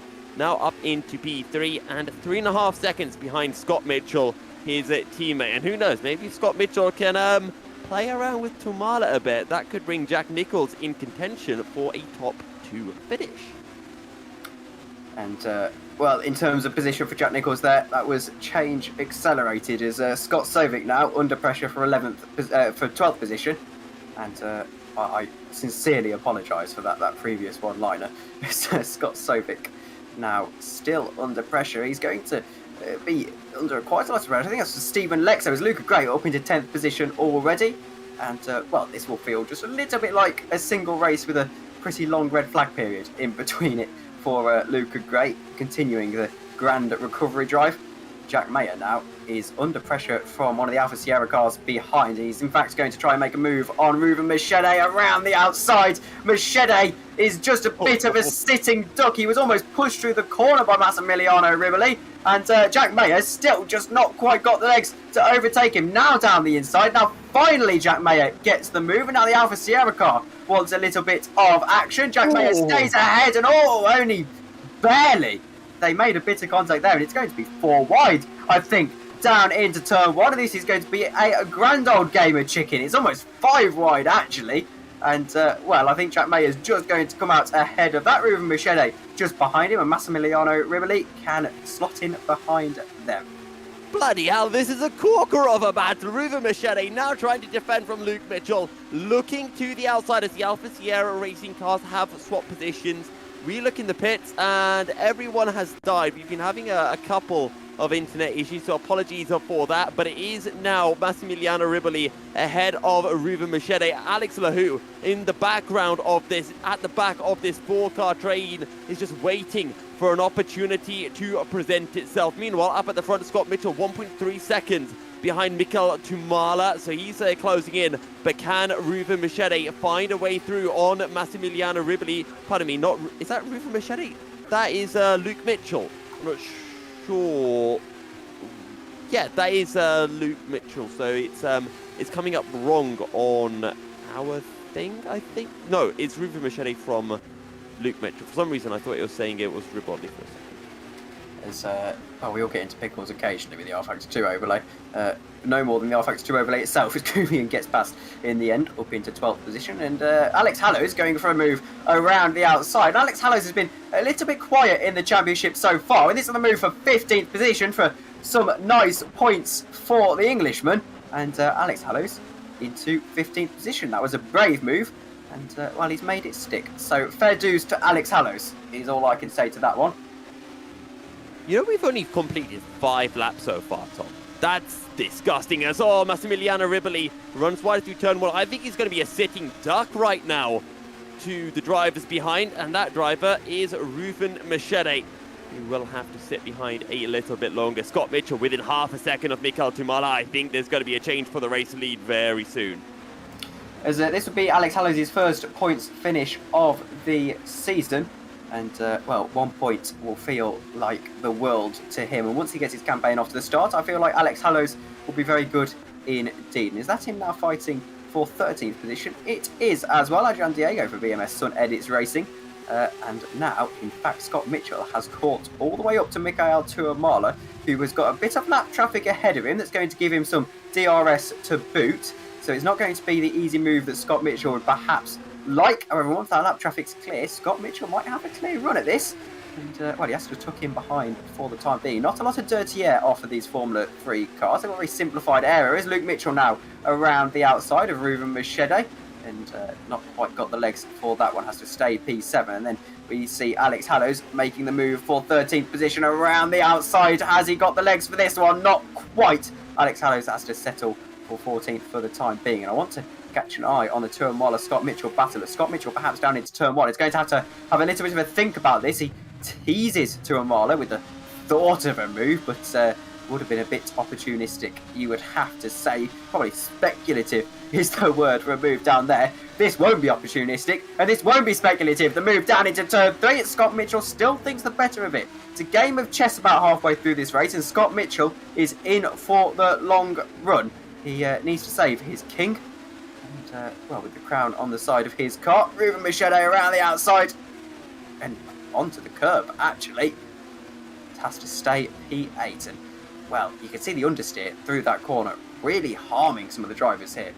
We kind of missed where Machete lost his position, because remember, he was ahead of Luke Mitchell, so he's dropped 2 positions over the last lap or so. Also, we missed Remco Dizui retiring from the race. So remember, Remco was sitting in P10, right behind his teammate, Luke Gray, who's now up into P9. But Stephen Lexo up to P10, starting from P19 on the track, or at the race start. And I tell you what, he might even get a top 8 finish, you know. That would be mightily impressive from Luca Gray. Perhaps not the fairy tale win. No, for Stephen Lexo. Oh, I apologise. Sorry, I was looking at my my timing screen. I wasn't listening. You've caught me out there. Is Alex Hallows around the outside? They make a little bit of contact, and well, for the number 69. What was Diego doing? I don't know. For the number 69 car, that wasn't a very nice move, and well, I think there was a bit of handbags between those two there. And Scott Mitchell now, number 89, still trying to chase down Michael Tuamala. And, well, Tuamala is holding fort pretty strong right now. And I have to say, kudos to him in that very similar to Ferrari colour-schemed car. And, well, it's certainly a valiant defence. A little bit like Charles Leclerc at the weekend, you'd have to say. Pretty got a good defence. We haven't seen the pair of drivers, though, braking before the DRS detection zone. Once that happens, that will be a lot of fun to commentate on if that does occur. But Tuamala and Scott Mitchell both are pulling away from Jack Nicholls. As Jack Mayer gets a decent exit and is closing in onto Jack Nicholls for P3. Top Esports have not been having the campaign that they would have wanted so far, currently sitting P4 in the championship, and maybe this is a chance for them to just gain some points, and it looks like Jack Nicholls doesn't want to put too much of a fight up. Well, Jack Nicholls has been driving very, very well for that third so far. He's going to have to now defend from Jack Mayer. As always, Jack Mayer would actually lead the championship if he was going to get this position. So I'll have to see how this pans out. Jack Nicholls is still holding fort pretty strongly, a little bit like Tuamala at the top. Although I can see that gap rocketing down for a second there as they just headed through the DRS zone, and we will get you that move if it does happen. Jack Mayer, though, is going to have to find himself under pressure from Luke Mitchell in the Alfa Sierra car. Of course, winner of the first round. Luke Mitchell would quite like to make it a double podium. It's not the easiest feat, and in fact, we've only seen 2 double podiums so far this season, and that's from Jack Mayer and Stephen Lexo. And in fact, Jack Mayer currently leads the championship, I should say, after that first race. Barring any post-race penalties, of course, but Jack Mayer still trying to make the move on Jack Nicholls, and he's still just having to tuck him behind. Yeah, 2 double podiums so far, 1 for Mayer, 1 for Lexo. Can Luke Mitchell be the third driver to join that elusive club? He's getting close, so close to the rear end of Jack Mayer. We saw his pace in the opening race. I think he can do it, to be honest. And he seemingly got a good run coming out of the chicane, but Mayer's got an even better run. He's going to have to really be brave to get past Jack Nicholls. Jack Nicholls is going to try and put up as valiant a defence as he can, but he might be a bit of a sitting duck around the outside into this chicane. He just hasn't got the legs as Jack Nicholls, and Jack Mayer gets the move. There's so many Jacks, and, well, it's Jack Mayer that gets the better of the 2 Jacks. Jack Nicholls, though, now still tucking in slipstream with DRS. Perhaps he's going to be able to make the move down the inside. Thinks better of it, Jack Nicholls, and he's going to have to wait for the long straight and that run down into turn 1. But now perhaps he's a little bit of a sitting duck, having to defend from Luke Mitchell. No, I think he let him through there. I'm wondering why he let him through. Maybe he got a call up from Scott Mitchell. It said, oh, no, they made contact! Massimiliano Riboli is round! And that was just a bit of a racing incident there. Don't think anyone was particularly at fault. I think Riboli thought he was going to get the same treatment as his teammate, but he's not a Mitchell. He doesn't get that special treatment. And now Riboli looking for the outside of Machete down into turn 1, but he's going to have to slot in behind. Maybe he can look to get the slipstream on corner exit. That was a tactical concession if I've ever seen one from Jack Nicholls. And Massimiliano Riboli now pulls to the outside to try and make the move around the outside. Is he going to be able to have the legs for it? They make almost contact, and Massimiliano Riboli gets through in the end. And I didn't know his name had 8 syllables in it, but he's up into 7th position and still under a little bit of pressure from the Red Venn Racing driver of Ruben Machete. Massimiliano Riboli stays in 7th position, and on the Jack Nicholls overtake, I think he just let him through so that they could really each bag the points and doesn't lose too much time battling behind, because you see the hungry pack, and now Luke Mitchell is going to have a go at Jack Mayer. Yeah, and Luke Mitchell will have a go. Also, Alex Lahu on the rear end of Jack Nicholls. I think Jack Nicholls knew that he wasn't going to be able to keep Luke behind him for a long time, so he just let him through. Maybe that combined with the fact that it's the brother of his teammate, so preferential treatment going on there. I think a combination of the two. But Luke Mitchell has a few laps to get this done, just like Scott Mitchell has a few laps to get through on Mikel Tumala. Who's going to get the job done first? Both Mitchells in their respective battles. Luke Mitchell then. They're on really, really defensive. It's like a snake, and now he's going to pull to the outside. You know that around the outside is probably the optimal line through this corner. Breaks as late as he dares. Jack Mayer just edges him out, and there's not an inch of room between these two drivers. And Jack Mayer leading the championship. Luke Mitchell would quite like to be leading the championship, and if he makes his move, we'll have to see where he ends up. This is the battle for the podium. Luke Mitchell trying to join the exclusive club of Jack Mayer and Stephen Lexo for double podiums in rounds this season. And, well, Jack Mayer clearly quite proud of his record and would quite like to keep it. Luke Mitchell not able to find a way through just yet. Mitchell has to hold position for just a little bit longer. Remember, that double podium possibility on the cards. Right now, Jack Mayer looking to pick up his second double podium of the season. It was just that first round that was poor. A 4th and a 14th at Imola, then a 1st and a 3rd at Bahrain as Alex Lahu goes down the inside of Jack Nicholls, who goes extremely wide, and Massimiliano Riboli follows him. Oh, they both end up in the wall. Oh, dearie me. That's going to promote Stephen Lexo up to a P8, but that's a rear wing missing from Jack Nicholls' car. That's his race done and dusted. And I'm trying to think of a suitable Formula E pun to make to that crash, but I don't think there is one.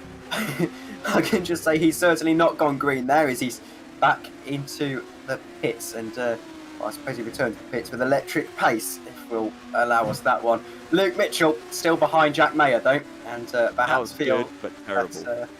Well, that tends to be a theme with my one-liners, particularly tonight, as I might be losing my mind slightly, as Luke Mitchell still hounding Jack Mayer, trying to get through. And well, to no reward just yet. And this is where he does have to weigh up risk versus reward. Luke Mitchell. Perhaps you don't go for the move. You just bank championship points at this point in the season. And well, we wouldn't like to see that in the commentary box. And I don't think that's the way he'll be thinking. But there's lots of ways you can approach these sprint races. We'll just put it like that. I've got a question for you. Do you think Ruben Machete... Oh, I'll hold that because Scott Mitchell's going for a move for the lead. Here he is, around the outside. He's got that wider line, so he's not quite got the momentum. And he's going to have to slot in behind, once again, Tuamala. Tuamala, if he is able to pull off this win. I shouldn't say that for sake of the commentary's curse, that it's probably going to be one of the wins of the season. And now defends as late as he dares around the outside. Scott Mitchell, is he going to be able to make the move? Yes, he is, all the way around the outside. Scott Mitchell into the lead of the race, and perhaps in 3 laps time it is going to be redemption for the King's Racing driver, particularly after such a disappointing day for his teammates. We've had 10 DNFs in this race. There's been a lot of DNFs in this new Albert Park circuit. Layout has been proving tricky for a lot of the drivers. Now all Scott Mitchell has to do is not do a Scott Mitchell and bottle it, because there's been a few bottles so far this season already, and considering we've not even finished the 3rd weekend of the season, that is a lot. Now, Stephen Lexo's on the back end of Machete. I was going to ask, do you think Machete lets his teammate through? And I think right now he definitely will. It's a further 5 seconds up from Machete up towards Alex Lahu, and Luca Gray is right behind these two. Maybe Luca Gray could still have a shot at P7 here. Now, I don't particularly like to see team orders, but I know if it was my 2 drivers, I'd be saying to Ruben Machete, who's being led by his teammate in the championship, let him through. He's had a pretty poor first round. It is all the points that he can get. Think championship. And, well, I don't think Ruben Machete will let his teammate through that easily. And, well, perhaps they don't have a race engineer to tell them to give them a bit of a slap in the wrist telling off. Luke Mitchell still trying to hound Jack Mayer. I seem to be saying hound a lot. Well, that's exactly what he's doing, Luke Mitchell. And with the DRS, he's going to still try. If he doesn't get this move done soon, Jack Mayer's going to be getting DRS from Tumala. In fact, this time round, he's going to get DRS. Maybe Luke Mitchell can try to use that to his advantage, and we could be seeing 3 cars side by side down into one of the corners. And look at the pace that Scott Mitchell has had in this race. he's already 1.8 seconds, so he's really being held up by Tuamala, just couldn't find a way past, which is more of a testament to Tuamala's defensive driving in many ways. Here he goes, Luke Mitchell. That DRS ahead is just costing him so dearly, and perhaps the podium is slipping through the fingers of Luke Mitchell. He goes into the grass, and that isn't going to help his cause whatsoever. Jack Mayer now has his sights set on P2, and regardless, it's going to be a pretty good podium from Tuamala, providing he doesn't run off the road. But Jack Mayer certainly eyeing up that second position. 2 laps to go in this race, more of a lap and a half now as we go to a replay. What is this of? As no, we don't. Apologise. The R-Factor 2 overlay not letting us go to a replay once more. And look at how fast they go through that right-hander, barely braking. And Luke Mitchell behind in this battle, behind in this race. It's now 9/10 of a second. I have to feel that's his chances of a podium, a double podium, suitably over. First and fourth, still pretty decent from the Englishman. And, well, another Englishman, Jack Mayer, is going to try and spoil Tuamala's party on the final lap of the race. It will be when they cross the line. He'll have the DRS, and Tuamala is going to find himself very vulnerable around the outside. It's almost going to be a complete carbon copy of the move that was made by Scott Mitchell on the previous lap. Jack Mayer doesn't quite find the legs, and now he just has to stay behind him, perhaps for the move into this final lap of the race. Luke Mitchell's too far away to take advantage, but now he's closing in, runs a bit wide through the penultimate corner. Can he get into this battle? Mikel Tuamala will not. Oh, actually, he's going to get DRS from one of the cars ahead. This might be a saving grace for him. As that is him counting his lucky stars, Tuamala, down the pack straight. Probably the best overtaking opportunity on the circuit. The pit straight, I apologise. And, well, he's been very, very lucky indeed. Perhaps not so lucky, as now he's under pressure once again from Jack Mayer. And oh no, he tries the dummy, and he sold him the dummy, and he sold him the gravel trap as well. And oh dear, Tuamala and Jack Mayer both into the gravel. And oh dear, I saw what he tried to do. It just wasn't very good. And, well, Alex Laho has got himself onto the podium. I don't believe it. 2 championship leaders in one day into the wall. It's absolutely incredible. I need to see a replay of that, because I don't know if that was a case of, I don't know if he moved over. I don't know if Tuamala moved over when Jack Mayer went for that. I need to see that again to be able to say whether that was Jack Mayer's fault or Tuamala's. And Tuamala has Mayer on his rear, and these two are still battling. As, let's not be too hasty on the replay. We've still got a winner to crown as Jack Mayer crosses through all of the chicane and somehow gets into 6th position. I don't think that's a particularly legal move, as Scott Mitchell is going to round the final corner momentarily to crown himself the winner of race 2 here after bitter disappointment in round 1. It is redemption for Scott Mitchell, the pole sitter in round 1, the recovery drive in round 2. What a drive, and he had to work hard for that one. Luke Mitchell finishes in 2nd somehow, and Alex Laho, after finishing 5th as his best position so far in the championship, he has finally got himself onto the podium. And, well, it's going to be a race of controversy, and it'll run long into the night in the stewards' room. I can already see about 8 different stewards already in the call, and, well, they're going to have a lot of deliberations to go through once the reports come out. Tom, do you want to know the other funny thing from this? It means that Jack Mayer and Luke Mitchell are now tied in the lead of the championship. What a season this is turning out to be.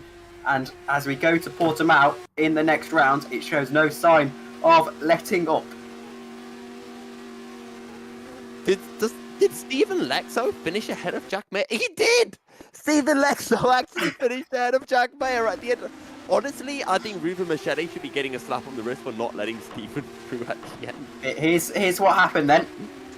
Jack Mayer tried to sell him the dummy, and he hasn't moved across at all. In fact, that's just Jack Mayer making a bit of a fool of himself. And I have to say, it is completely his fault. He's getting a penalty for that. It's completely his fault. However, it's a very easy mistake to make. And, well, on the back of his car, it says don't send it. And he certainly sent it, perhaps a little bit too far. Oh, here's the move once more. And, well, he's gone one way. Here's the slow motion. We've really gone high budget with this one. And then he's gone the other way. There's no moving across. And, in fact, he slid into that. It almost feels like netcode. Almost, because it visually looks like he doesn't clip it, but it's for anyone who plays like games like League of Legends, it's almost like the hitbox is bigger than the car itself. It's what's happened there. There's a little bit of netcode because, of course, the R Factor 2 replay system it's not a replay, if you know what I mean. It's like a simulation of what happens. We'll go to the results in a moment. And I think what's happened there is he's had the DRS and then he's almost spun. He's had to correct the car. You could see him always looking like he was turning in to who was it again? I've completely forgot. My mind's gone blank. There's so much going on. It's Tuamala. I apologise. He's almost spun into Tuamala, and I think that's what's happened there. He's just got a little bit of a slide under the DRS. So bold, and well, it's not worked out for him or Tuamala. Scott Mitchell does win the race regardless. Luke Mitchell in second position.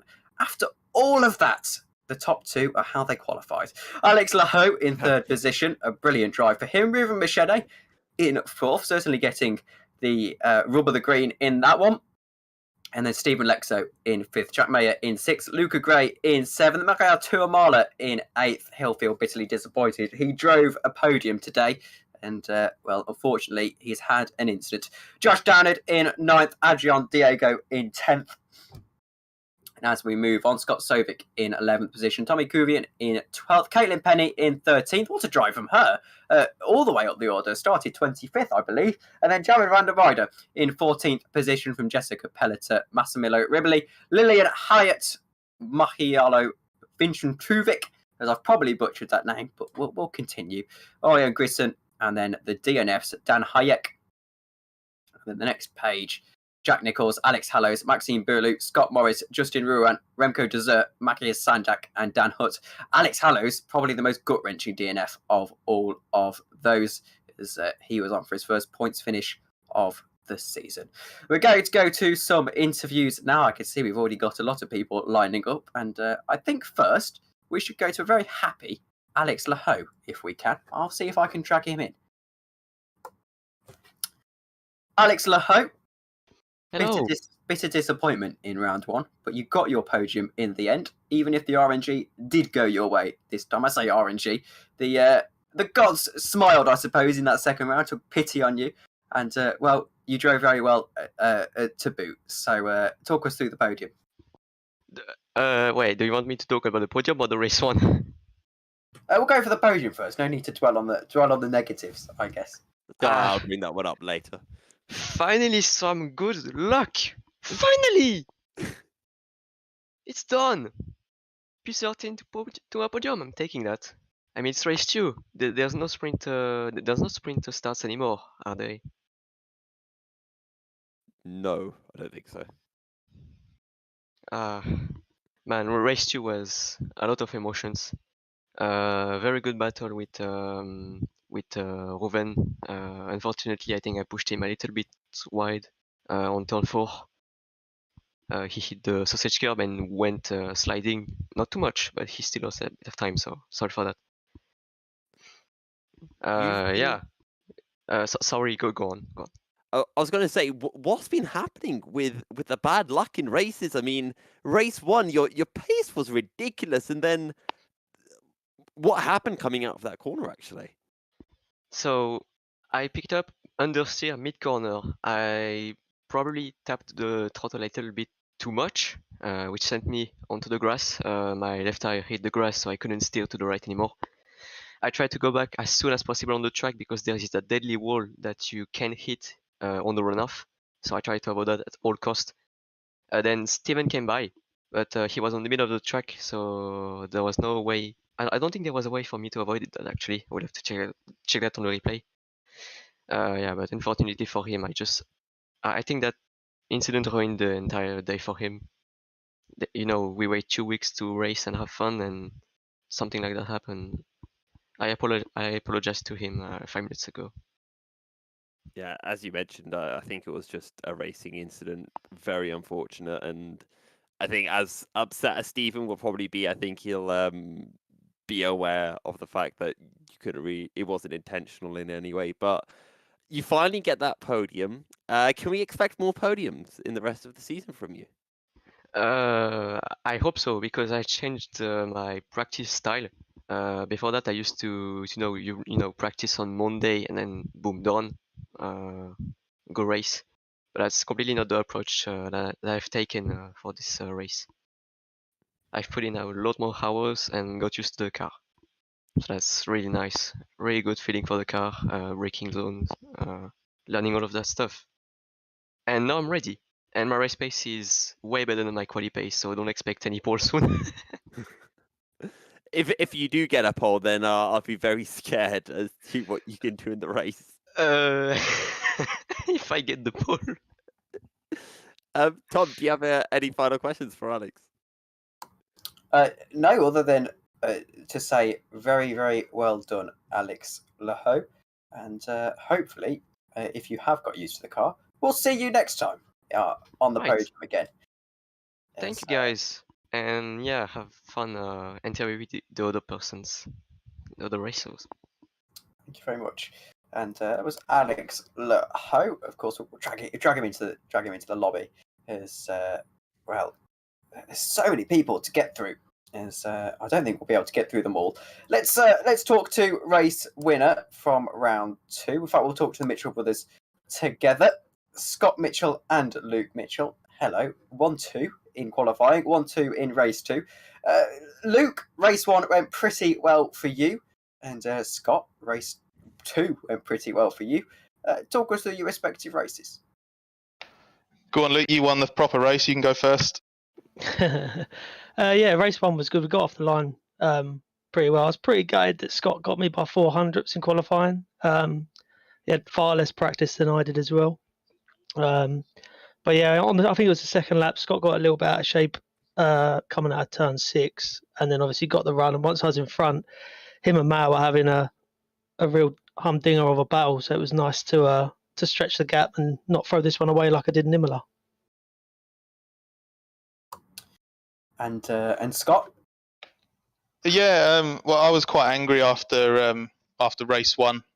It was it wasn't the cleanest drive that I've done, and I had a little bit of a frustrating incident or two, which was a little bit annoying. So maybe that made me a bit more focused and actually paid attention a little bit more in race 2. So it was quite good. I have to say it was brilliant fun.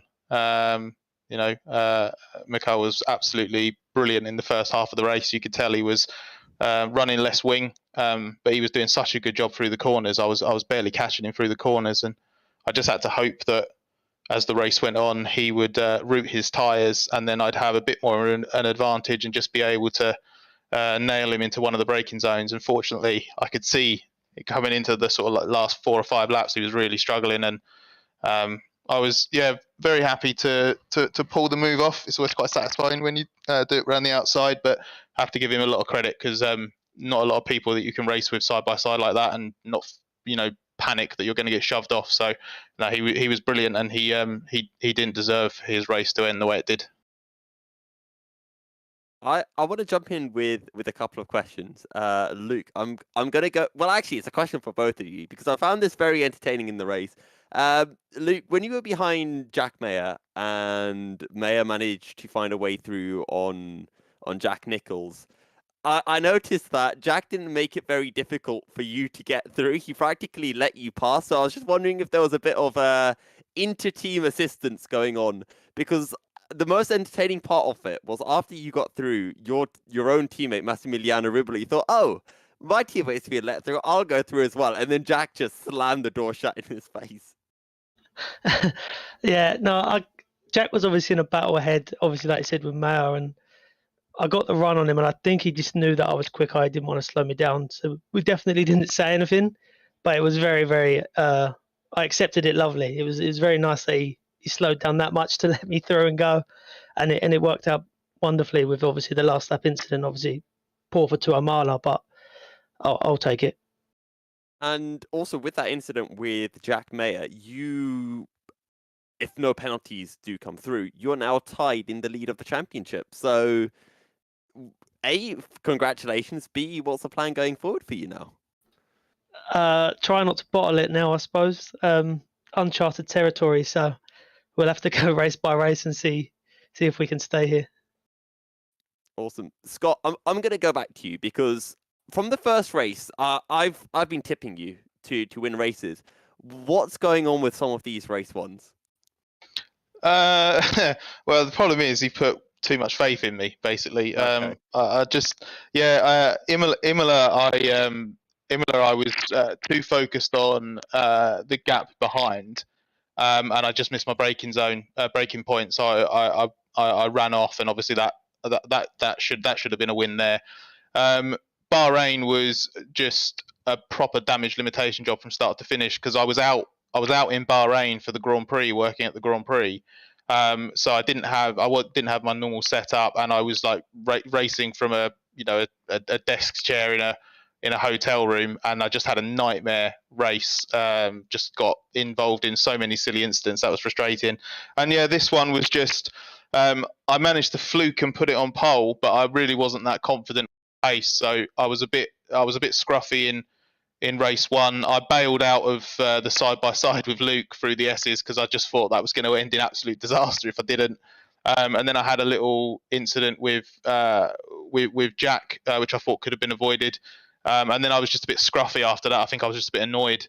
So yeah, I need to sort those out because I'm absolutely baffled to seem to be quite quick and competitive and maybe in with a shot of winning the championship. If I keep driving like this in race one, that's never going to happen. Well, either way, congrats to the pair of you. It's a long championship, and the championship is still close. So we look forward to seeing how the rest of it goes. Tom, I'll just throw it to you in case you've got any final questions. No, thank you very much, Scott and Luke Mitchell. And well, I think I'll be forgiven for saying I think we've only got time for probably one more interview, and I quite wanted to talk to Amala after that interview, after that race too. So I think we'll be forgiven for. I think we've interviewed all the podium sitters, haven't we? And we'll drag Amala in. So. Oh, wrong person. Oh, I'll interview from Machete first, and then Amala. Should we get Machete's teammate of Stephen Lecter in as well, so we can do two for the price of one? I'll leave this interview up to you, Yousuf, and then we'll interview Amala afterwards. All right. So, Stephen, I'm gonna go straight to you because race 2. I don't think you expected to be finishing. What was it? P6, P5 at the end? P5. So.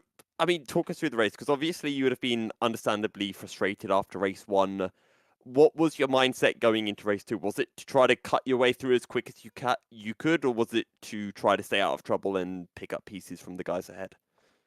Well, my mind wasn't too great after, the way it happened. I mean, in race 1, he made a mistake, and it was quite unlucky for me. I mean, it happens. It happens to all of us during a whole season, so... Hopefully that's my bad luck out of the way now, and race 2 was just, I was just thinking about not dying, to be honest.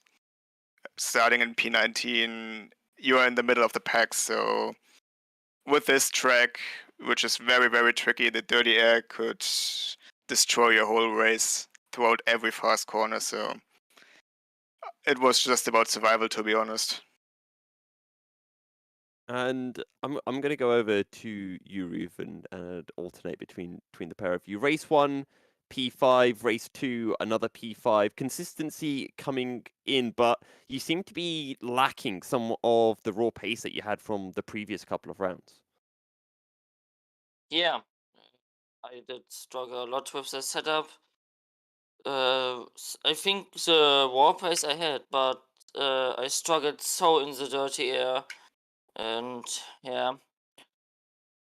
also Melbourne is not a very good circuit for me, so hopefully Portimao, Baku will be better. But it's so sad that Steven got crashed out in race 1, so I think we lost P1 in the Constructor Championship, so it's unlucky, but still there are 13 rounds to go, so many rounds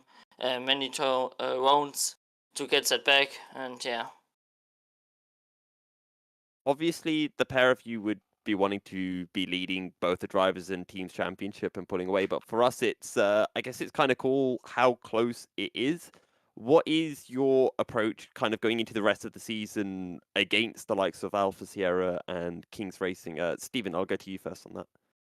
Well, I guess nothing changes. We are always fighting as a team, so we're not fighting each other unnecessarily on the track. We help each other with the setup, practice together, and yeah, we'll see.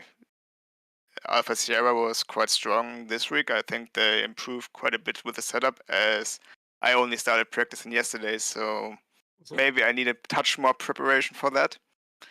But yeah, also I struggled quite a bit with the third sector of this new Melbourne layout, so the next race in Portimao, I guess it will be very tricky as well, because I'm very, very bad around that track, so I'm rather hoping for everything past Baku. I think after that I enjoy every track, so but until then it's gonna be horror for the next two events. Okay, damage limitation. Tom, do you have any wrap-up questions for Reuven and Stephen?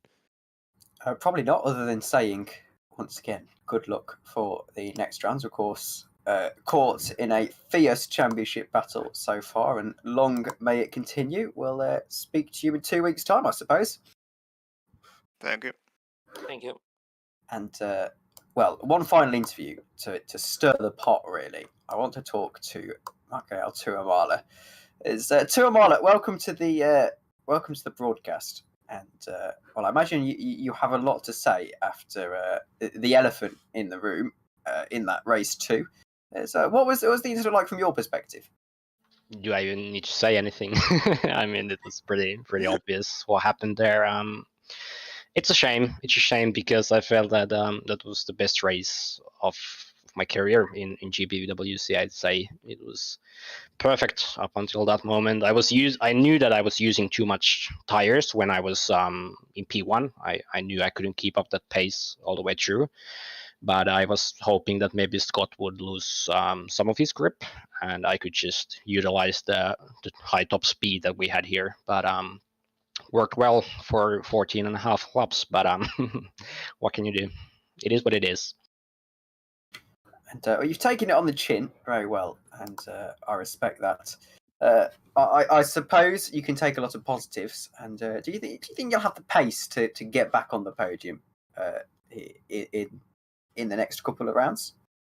Maybe. It was actually funny because here I was lacking a bit of pace. In practice, I noticed that I cannot be in like top 5, not maybe even top 10 in qualifying. So I just opted for high top speed for that reason. So it's kind of a dilemma. If I have a strong pace as in Imola and Bahrain, it's not good enough for podiums in race 1, but then the reverse grid position in race 2 is also kind of tough, especially if reverse grid number is, let's say, from 13 to 15. I'm not going to be that up in the grid in the start. So sometimes it's actually better to be a bit slower, like here, and then just run with high top speed and hope for a good starting position for race 2. So I don't have much time to practice for Portugal, so that's going to be hard for us, but we'll see what happens. And thank you very well. Thank you very much, and very well done on taking that incident at face value. A lot of people would have been a bit more annoyed and vocal. So very well done on that. And well, we hope that you can get on the podium soon enough. Thank you very much for joining us in the booth. Thank you, guys. And that was rounding out the interviews. Michael Tuamala, and well, I don't think we could say too many more words. We've been broadcasting for 2 hours now, Yousuf, and well, time does fly when you're having fun. As well, if you've got any closing words, we'll round out the broadcast. I do. I do have some final words. If anyone would like to see an absolute goober stomp in a racing setting, make sure you tune in next Monday to the Academy Series from Highland Park, where I'm going to be winning my first ever Academy race. Yeah, that's my shout out. As I'm holding. In fact, I'm writing that down right now. But I'm finally gonna beat that pesky Matthias Harvig. Man, that guy's so bloody fast. It's ridiculous.